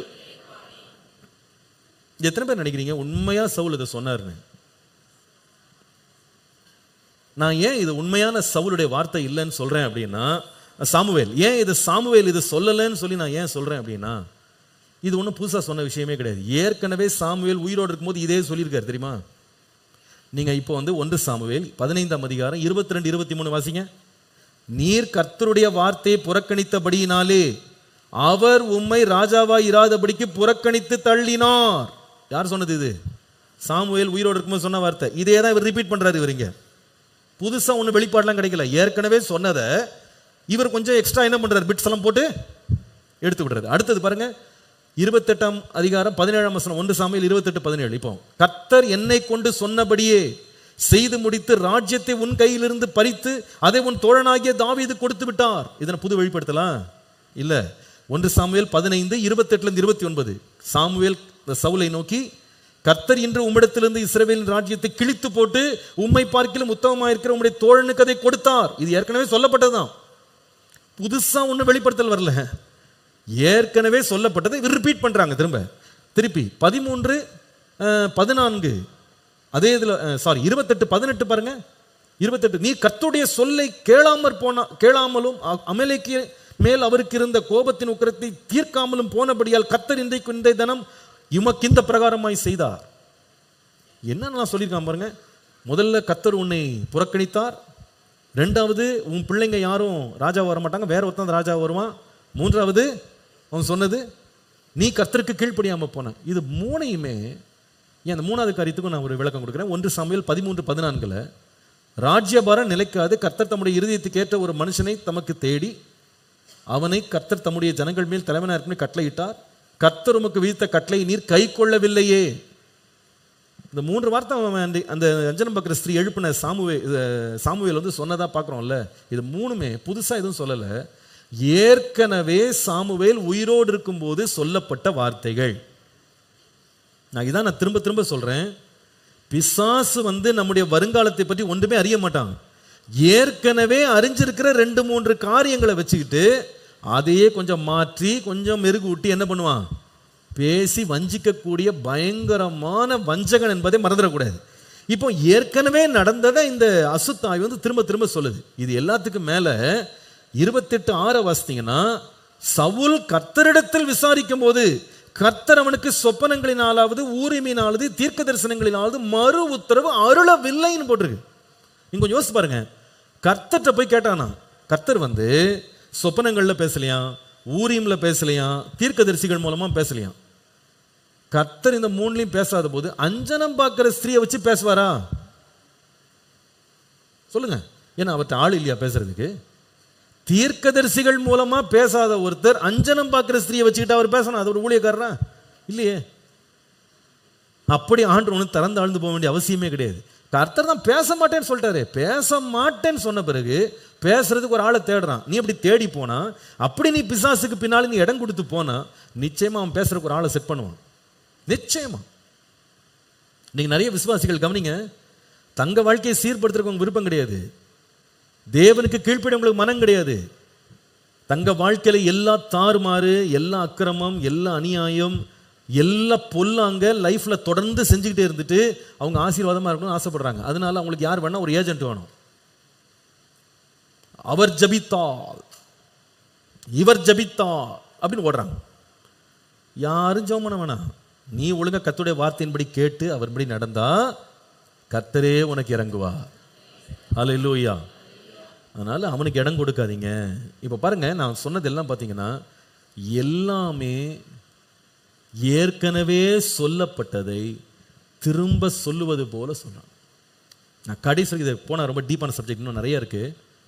நான் ஒரு பைபிள் ஸ்டடி சில வருஷங்களுக்கு முன்னால் எடுத்தேன். அது யூடியூப்ல இருக்கு, நீங்க போய் அதை ஒரு முறை தயவுசெய்து கேளுங்க. இது மேல உங்களுக்கு சந்தேகம் இருந்தா, கர்த்தர் சாமுவேலை உயிரோடு எழுப்பினாரா அப்படின்னு ஒரு பைபிள் ஸ்டடி ஒன்று, பழைய பைபிள் ஸ்டடி இருக்கு. அது லிங்க் வேணா நான் தேடி இன்னைக்குள்ள டிஸ்கிரிப்ஷன்ல போட சொல்றேன். நீங்க அது ஒரு முறை போய் கேளுங்க. Just go and listen to that. Full விளக்கம் உங்களுக்கு கிடைக்கும். அதில் 7 குறிப்புகள் நான் கொடுத்துருக்கேன். ஏன் கர்த்தர் வந்து பேசலை, ஆனால் இது ஒரு அசுத்தாவி பேசி இருக்கிறது. இது சாமுவேல் கிடையாது. தேவன் தீர்க்கதரிசிகளை பயன்படுத்துவது கிடையாது. அவங்க மரிச்ச பிறகு எந்த மனுஷனும் மரிச்ச பிறகு அவனுக்கு ஞானமும் கிடையாது, புத்தியும் கிடையாது, அறிவும் கிடையாது. சூரியனுக்கு கீழே அவன் செய்யறதுக்கு எந்த கிரியும் அவனுக்கு கிடையாது. அப்படி இல்லாத போது ஒருத்தனை எழுப்பி நான் சொல்ல வைக்கிறேன், சாமுவேல் தீர்க்கதரிசி எழுப்பிட்டாரு, நீங்க தரமட்டமா விழுந்தீங்கன்னா அது சாமுவேல் இல்லை, அது ஒரு அசுத்தாவி. யாருடைய வேஷத்தை அவன் எடுத்துக்கிட்டு நம்மை வஞ்சிக்க முடியும்? நான் இந்த சொல்ல வந்த குறிப்பு முக்கியமானது என்னன்னா, பிசாசுக்கு இடம் கொடாம இருங்க. எப்படியெல்லாம் இடம் கொடுக்க முடியும்? முதல்ல என்ன எப்போ இடம் கொடுக்க முடியும்? அவனுக்கு நம்ம தேவனுக்கு கீழ்ப்படியாத போது அவன் வந்து இடம் பிடிப்பான். ரெண்டாவது, தேவனிடத்துல அவருடைய வார்த்தையிட்ட போய் ஆலோசனை கேட்காம அவன்கிட்ட போய் வழிநடத்துல கேட்க போனீங்க, உங்க வாழ்க்கையில் அவனுடைய குடியிருப்பு கண்டிப்பா இருக்கும். அவனுக்கு இடம் கொடுத்துட்டீங்கன்னு அர்த்தம். நான் தாழ்மையா இந்த குறிப்பை முடிக்கிறதுக்கு ஒரு முக்கியமான வார்த்தை சொல்றேன். எந்த காரணத்தை கொண்டும் எந்த நண்பன் உங்ககிட்ட சொன்னாலும், எவ்வளோ பெரிய ஊழியக்காரர் வந்து பேசினாலும், குறி கேட்க போறேன், வருங்காலத்தை பத்தி தெரிஞ்சுக்க போறேன், தகடு எடுக்கிறேன், கிளி ஜோசியத்திட்ட போறேன், ஏன் நல்ல நாள் பார்க்குறேன் அல்லது ஜோசியம் பார்க்குறேன், அதுக்கப்புறம் இன்னொன்று என்ன சொன்னேன், ஜாதகம் பார்க்குறேன். இந்த விசுவாசிகள் இன்னும் சுற்றிட்டு இருக்கு, சிலது புத்தி இல்லாமல் சுற்றிட்டு இருக்கு. பைபிளையும் ஒரு பக்கம் தூக்க வேண்டியது, ஜாதக புஸ்தகத்தையும் கையில் வச்சுக்க வேண்டியது வச்சுருக்காங்க. காலில் எழுந்தோடனே பேப்பரை திறந்து ஜாதகம் படிக்கிற பொல்லாத விசுவாசி இருக்கான். படிக்கிறாங்க, கொஞ்சம் ஜாதகம் படிச்சுட்டு இருக்காங்க, காலையில் கொஞ்சம் டிவியில் பார்த்துட்டு இருக்காங்க. இன்றைய ஜாதகம் என்ன தெரிஞ்சுக்கலாம். எதுக்கும் நம்ம கொஞ்சம் கேர்ஃபுல்லாக இருந்துக்குவோம். நீங்கள் அந்த மாதிரி உங்கள் வாழ்க்கையில் அவனுடைய கிரியைகளுக்கு நீங்கள் இடம் கொடுக்க ஆரம்பிச்சிங்கன்னா அவன் உள்ள குடியேறிடுவான் நிச்சயமா, நோ டவுட். பிசாசுக்கு இடம் கொடாமல் இருங்கள். நீங்கள் நிறைய பேர் வந்து ரட்சிக்கப்படாமல் இருந்த குடும்பங்கள்லேருந்து கர்த்தருக்குள்ளே வந்துட்டீங்க. ஆனால் நீங்கள் நிறைய பேர் முழுசாக மனம் திரும்பலை. நிறைய பேர் அந்த பழைய காரியங்களில் இன்னும் கொஞ்சம் கொஞ்சம் அப்படி ஒட்டிக்கிட்டு கிடக்காது, அங்கங்கே கொஞ்சம் அப்படி ஒட்டுது. சொந்தக்காரன் சொன்னான், ஃப்ரெண்டு சொன்னான், மாமா சொன்னார், சித்தப்பா சொன்னார், பெரியப்பா சொன்னார், அங்கே போய் பார்த்து வந்துடலாம் ஒரு முறை. எதுக்கும் நாளை கரெக்டாக பார்த்து வச்சிருவோம். தயவு செய்து இதில் உடன்படாதீங்க. தயவு செய்து இதில் கேர்ஃபுல்லாக இருங்க. எந்த விதமான ஒரு ஃபோர்ட் டெல்லிங்க்கு இடம் கொடுக்காதீங்க. அவுஜா போர்டு அல்லது இந்த காய் நகர்த்துறது என்னென்னமோ இருக்கு, இப்போ எக்கச்சக்கமாக இருக்கு. ராசி பலன் பார்க்கறது, இதெல்லாம் நமக்குரியதல்ல, நமக்குரியதல்ல. உன்னை குறித்து கர்த்தர் மாத்திரமே அறிந்திருக்கிறார். ஆமென். நமக்கு நன்மை செய்யும்படி கர்த்தர் அறிந்திருக்கிறார். அதனால அவர்கிட்ட மட்டும் போங்க. அவரை அன்றி பெரிய ஞானி இந்த உலகத்தில் ஒருவரும் இல்லை. ஸோ முதலாவது எப்பொழுது அவன் இடம் பிடிப்பான்னா கீழ்ப்படியாத போது. ரெண்டாவது எப்பொழுது அவன் நமக்குள்ள இடம் பிடிப்பான்னா நம்மை அவன் நடத்த நம்ம இடம் கொடுக்கும்போது. கர்த்தரே நம்மை நடத்தட்டும். கடைசியா எப்பொழுது அவன் நமக்குள்ள இடம் பிடிப்பான் என்று கேட்டால், நம்ம எபேசியர் 4ஆம் அதிகாரத்தில் தான் இந்த வசனத்தை நம்ம படித்தோம். பிசாசுக்கு இடம் கொடாமல் இருங்கள் 27ஆம் வசனத்தை படித்தோம். ஆனால் அதுக்கு பிந்தின வசனங்களை படிக்கும்போது ஒரே ஒரு கருத்தை மாத்திரம் சொல்லி நான் ஜெபிக்க விரும்புகிறேன். அன்றியும் நாம் ஒருவருக்கொருவர், 25லேருந்து வாசிக்கலாம், 25. அன்றியும் நாம் ஒருவருக்கொருவர் அவயவங்களா இருக்கிறபடியால், எல்லாம் சேர்ந்து வாசிக்கலாமே, வாசிக்கலாம், சேர்ந்து வாசிப்போம். பொய்யை களைந்து அவனவன் பிறனுடனே மெய்யை பேச கடவன். 26, நீங்கள் கோபம் கொண்டாலும் பாவம் செய்யாதிருங்க. சூரியன் அஸ்தமிக்கிறதுக்கு முன்னால் உங்கள் எரிச்சல் தனிய கடவுது, பிசாசுக்கு இடம் கொடாமல் இருக்கு. சரி, இப்ப திருப்பி தொடர்ந்து வாசிக்கணும். ஆனா 29, 28, திருடுகிறவன் இனி திருடாமல் குறைச்சல் உள்ளவனுக்கு கொடுக்கத்தக்கதாக தனக்கு உண்டாயிருக்கும்படி தன் கைகளினால் நலமான வேலை செய்து பிரயாசப்பட கடவன். 29, கெட்ட வார்த்தை ஒன்றும் உங்கள் வாயிலிருந்து புறப்பட வேண்டாம். பக்தி விருத்திக்கு ஏதுவான நல்ல வார்த்தை உண்டானால் அதையே கேட்கிறவனுக்கு பிரயோஜனம் உண்டாகும்படி பேசுங்கள். 30, அன்றியும் நீங்கள் மீட்கப்படும் நாளுக்கென்று முத்திரையாய் பெற்ற தேவனுடைய பரிசுத்த ஆவியை துக்கப்படுத்தாதிருங்க அப்படின்னு சொல்லிட்டு 31, சகல விதமான கசப்பு, கோபம், மூர்க்கம், கூக்குரல், தூஷணம் மற்ற எல்லா துர்க்குணமும் உங்களை விட்டு நீங்க கடவது. இது ஒரு ஃபுல் பேக்கேஜ். இதுக்கு ஒரு தலைப்பு கொடுக்கணும்னா அர்த்தம் என்னன்னா, பிசாசுக்கு இடம் கொடாம இருங்கன்னு சொல்ற வார்த்தைக்கு முன்னாலையும் பின்னாலையும் ஒரு பெரிய லிஸ்ட் எழுதுறாரு. சொல்லிட்டு சொல்றாரு, இதெல்லாம் செய்து பரிசுத்த ஆவியை துக்கப்படுத்திடாதீங்க, பிசாசுக்கு இடம் கொடுக்காதீங்க. அப்படின்னா அர்த்தம் என்னன்னா, number 3, the devil takes space in our life when we continue in dead works of the flesh.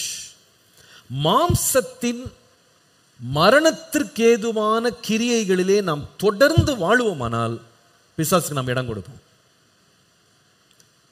ஒருவன் கிறிஸ்துவுக்குள்ளே இருந்தால் அவன் புது சிருஷ்டியா இருக்கிறான், பழையவைகள் எல்லாம் ஒளிந்து போயின, எல்லாம் போயின. இல்லையா? பழைய மனுஷன் கிறிஸ்துவுக்குள்ள ஞானஸ்தானம் பெறும்போது சிலுவையில் அறையப்பட்டிருக்கான். இனி நான் அல்ல, கிறிஸ்துவே எனக்குள் பிழைத்திருக்கிறார், அவரே எனக்கு ஜீவன், அவரே என் வாழ்வு, இல்லையா? ஆனால் பழைய மரிச்ச கிரியைகள்லாம் இருக்கு, பழைய கிரியைகள் இருக்கு. தேவன் இல்லாமல் இயேசுவை அறியாத காலத்தில் என் வாழ்க்கையில் சில கிரியைகள் இருந்தது. அதில் என்னென்ன கிரியையெல்லாம் கேட்டால் அவர் சொல்கிறாரு, 25ஆம் வசனத்தில் பொய் பேசுறது, 26ஆம் வசனத்தில் கோபம், எரிச்சல், 28ஆம் வசனத்தில் திருடுறது, பிறனுடைய பொருளை இச்சித்து திருடுறது, 29ஆம் வசனத்தில் கெட்ட வார்த்தை பேசுறது, 31ஆம் வசனத்தில் பெரிய லிஸ்ட் இருக்கு, கசப்பு, கோபம், மூர்க்கம், கூக்குரல், தூஷணம், எல்லா துர்க்குணம் உங்களோட நீக்கணும். ஏன்னா இதெல்லாம் செய்தீங்கன்னா பரிசுத்தாவிக்கு துக்கம் வந்துடும், ஆனால் பிசாசுக்கு இடம் வந்துடும். திரும்ப சொல்றேன், இந்த கிரியைகளை நம்ம விடாம தொடர்ந்து நம்ம லைஃப்ல வச்சுட்டு இருந்தோம்னா பரிசுத்தாவிக்கு துக்கம், பிசாசுக்கு இடம். திரும்ப சொல்லுங்க, இதெல்லாம் செஞ்சுட்டு இருந்தா பரிசுத்தாவிக்கு துக்கம், பிசாசுக்கு இடம். இப்போ பிசாசுக்கு இடம் கூடாம இருங்கன்னு சொன்னா அவனுடைய கிரியைகள் நம்ம வாழ்க்கையில செயல்பட இடம் கொடுக்க கூடாது. கோபம் கொள்ளலாம், சூரியன் அஸ்தமிக்கிறதுக்குள்ள முடிச்சிருங்க அதை, அல்லது அது அவன் வந்துடுவான் உள்ள. எரிச்சல் தணிஞ்சிடணும். திருடாதீங்கன்றாரு, பொய் பேசாதீங்க, உண்மையை மட்டும் பேசுங்க, கெட்ட வார்த்தை பேசாதீங்க. எந்த காரணத்தை கொண்டு வாயிலிருந்து கெட்ட வார்த்தை வரக்கூடாது. மற்றவர்களுக்கு பிரயோஜனம் உண்டாகிற நல்ல வார்த்தை உண்டானா பேசுங்க. தூஷணம் நம்ம லைஃப்ல வரக்கூடாது. இதெல்லாம் ஏன் ஒரு லிஸ்ட் போடுறாருன்னா, நம்ம நினைக்கிறோம் சின்ன பொய் தான் சொன்னேன், சின்ன பொருள் தான் திருடினேன், கெட்ட வார்த்தை அப்பப்போ பேசுவேன், பெரும்பாலும் அந்நிய பாஷை தான், எப்பயாவது என்ன பண்ணுவேன், கெட்ட வார்த்தை பேசுவேன். இந்த பழக்கங்கள் சில விசுவாசிகளுக்கு உண்டு. அதனால அவங்க உண்மையாவே ரட்சிக்கப்பட்டிருக்காங்களா ரட்சிக்கப்படலையான்னு தெரிய மாட்டேங்குது இப்போ. ஏன்னா அந்த பழைய எல்லா பேக்கேஜையும் கையோடு தூக்கிட்டு வந்திருக்காங்க. இப்போ வேதம் சொல்லுது, அந்த மரித்த செத்த கிரியைகள் உங்க லைஃப்ல இருக்குமானா அவனுக்கு என்ன செய்றீங்க, இடம் கொடுக்குறீங்க. உங்களுக்கு தெரியும்ல, இந்த காயின் இவ்வளவு பெரிய துன்மார்க்கத்துக்குள்ள ஆனதுக்கு காரணம் வந்து கோபம்தான். அவனுடைய எல்லா பொல்லாத கிரியை வச்சு பாருங்க, அவன் வந்து ஒரு ஏஜென்ட் ஆஃப் சேட்டன் மாதிரி மாறிட்டான் பாருங்களேன். திருடன் கொல்லவும் அழிக்கவும் திருடவும் வருகிறானே அன்றி வேறு ஒன்றுக்கும் வரான், இல்லையா? அந்த திருடுற வேலை, அந்த கொல்ற வேலையை இந்த காயின் செய்தது காரணம் என்னன்னா, அவனுடைய சுபாவமாகிய கோபமும் எரிச்சலும் உள்ள குடிக்கொண்டிருந்துச்சு. கர்த்தர் வந்து சொன்னாரு, வேண்டாம்ப்பா, ஏன்பா நீ எரிச்சலா இருக்க, எரிச்சல் வேண்டாம், உனக்கு கோபம் வேண்டாம்னு சொன்னாரு. உள்ளே வச்சிருந்தான் அந்த எரிச்சலை, அந்த கோபத்தை உள்ளே வச்சிருந்தான். கடைசியில் தேவனுக்கு அவன் பயனுள்ளவனா மாற முடியல, பிசாசின் கிரியை செய்கிறவனா மாறிட்டான், கொலை பண்றவனா மாறினாங்க. பிசாசுக்கு இடம் கூடாமல் இருங்கன்னா அர்த்தம் என்னன்னா, அவனுடைய கிரியைகள் என் லைஃப்ல இருக்கக்கூடாது. நீங்க வீட்டில் போய் கொஞ்சம் நிதானமா உட்காந்து, இந்த ஒவ்வொரு காரியத்தில் என் லைஃப்ல எது அடிக்கடி என் லைஃப்ல தலை எடுக்கிறதுக்கு நான் இடம் கொடுக்குறேன், அவனுடைய ஆளுகை என் வாழ்க்கைக்குள்ள வர்றதுக்கு இந்த சுபாவங்கள்ல ஏதாவது ஒண்ணுக்கு நான் ரொம்ப இடம் கொடுக்குறேன், நான் ரொம்ப கோவப்படுறேன், நான் கட்டுக்கடங்காத கோபம் எனக்கு வருதுன்னா பிசாசுன அலக்களிப்பு உங்களுக்கு இருக்குன்னு அர்த்தம். ஆவியானவர் உங்களை ஆளுகை செய்யலை. நீங்க தேவனை நீங்க பரிசுத்தம் ரொம்ப துக்கப்படுத்துறீங்க, ஆனா பிசாசுக்கு இடம் கொடுத்துட்டீங்க, ரொம்ப துக்கப்படுத்துறீங்க ஆண்டவர். அவர் மகிழல. மூர்க்கம், கோபம், அதெல்லாம் வந்து தேவனை ரொம்ப வேதனைப்படுத்துது. ஆனா பிசாசு ரொம்ப சந்தோஷமா இருக்கான், பரவாயில்ல நம்மளாவே இருக்கான், ஏஜென்ட் நல்லா இருக்கான். நீங்க கெட்ட வார்த்தை பேசும்போதெல்லாம் ஆவியானவர் உங்களோட இருந்து பேசுறான்னு நினைக்காதீங்க. கர்த்தருடைய மகிழ்ச்சி நம்ம மேலே இல்லை, அவர் ரொம்ப துக்கப்படுறார். இவ்வளவு நான் ஆண்டவருக்குள்ள அவனை வளர்த்து இவ்வளவு வசனத்தை கொடுத்தா வாயெல்லாம் கெட்ட வார்த்தையா பேசிட்டு இருக்கானு, ஆனால் பிசாசு ரொம்ப சந்தோஷமா இருக்கான், நம்மள மாதிரியே பேசுறான், நல்லா பேசுறான், நல்லா தூஷிக்கிறான். ஏன்னா அவனுடைய செயல் அது, அவனுக்கு இடம் கொடுக்குறோம் பாருங்க. கோபங்கள், மூர்க்கங்கள், வைராக்கியங்கள், எந்த துர்குணமும் உங்கள்கிட்ட இருக்கக்கூடாது. அவனுடைய கிரியைகளை விட்டு நீங்க உங்க வாழ்க்கையை விட்டு விலக்குங்க, அவனுக்கு இடம் கொடுக்காதீங்க. இந்த வார்த்தைகளை திரும்ப திரும்ப ஆவியான நமக்குள்ளே ஆழமாய் நமக்குள்ள கொண்டு வருவார். பொய்யை களைஞ்சிருங்க, பொய் பேசாதீங்கன்றார்.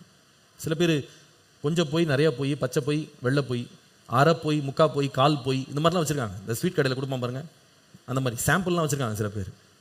லைட்டாக தான் சொன்னேன் சார், பொய் ரொம்பலாம் சொல்ல, லைட்டாக சொன்னேன். பெரும்பாலும் உண்மை சொல்லிட்டேன் சார், அது ஒன்னே ஒன்று. சில பேர் கல்யாணத்தில் 1000 பொய் சொல்லி, அப்போ நீ என்ன பண்ணுறேன்னா 1000 பிசாசு உள்ள வர்றதுக்கு இடம் கொடுத்துருக்கு. அதான் அர்த்தம். 1000 பொய் சொல்லி கல்யாணம் பண்ணுவாங்க.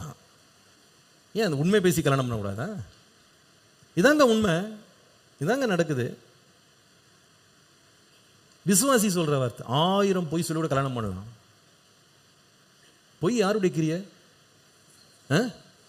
பிசாசு பொய்யனும் பொய்க்கு பிதாவுமா இருக்கிறான். அந்த பொய்யை போய் நம்ம குடும்பத்தில் சொல்லலாமா? சொல்லக்கூடாது. ஊழியத்துக்கு வர்றீங்க, லீவ் வேணும் உங்களுக்கு. ஆஃபீஸில் எப்படி அப்ளை பண்ணணும்? எப்படி அப்ளை பண்ணணும்?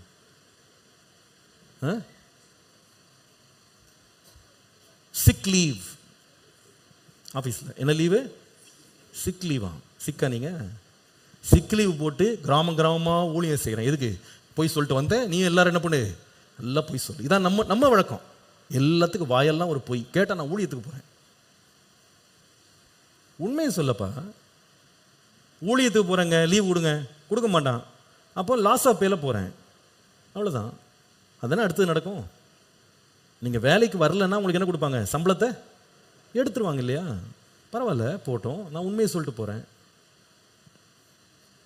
எனக்கு லீவ் வேணும், எனக்கு இதான் வேணும். உண்மையை சொல்லுங்கள், உண்மையை பேசுங்க, போய் பேசாதீங்க.